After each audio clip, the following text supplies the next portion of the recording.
The building began life in 1891 as the Crystal Ice Manufacturing and Cold Storage Company, located at 397 West Broad Street, supplying ice for the community in Franklinton and Columbus. The company was the joint creation of J.F. Cannon and brothers Joseph and Bill Bott of Columbus. These were the same Bott Brothers who opened Bott Brothers Cigar and Billiards on North High Street, today known as the Elevator Brewery and Draught Haus. But eventually, as the need for manufactured ice waned, the property changed names several times, becoming City Ice and Fuel in 1923 and City Products Corporation in 1953, until it became the Spaghetti Warehouse on April 20th, 1978, with its iconic streetcar.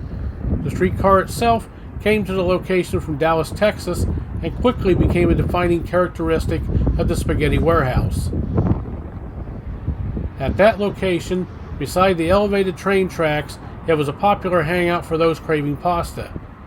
But eventually, in 2022, part of the over 100-year-old building's roof collapsed, and the Spaghetti Warehouse was closed.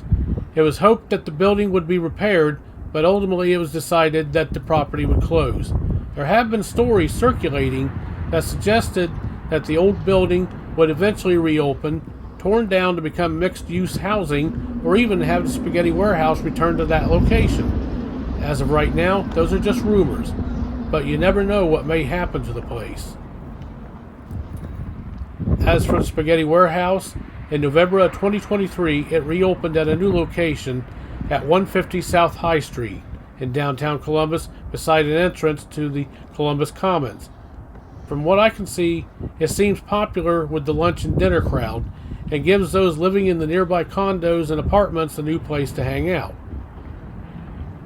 I don't know what the future holds for the old location, but I hope that the old building can be refurbished and preserved as an historical landmark.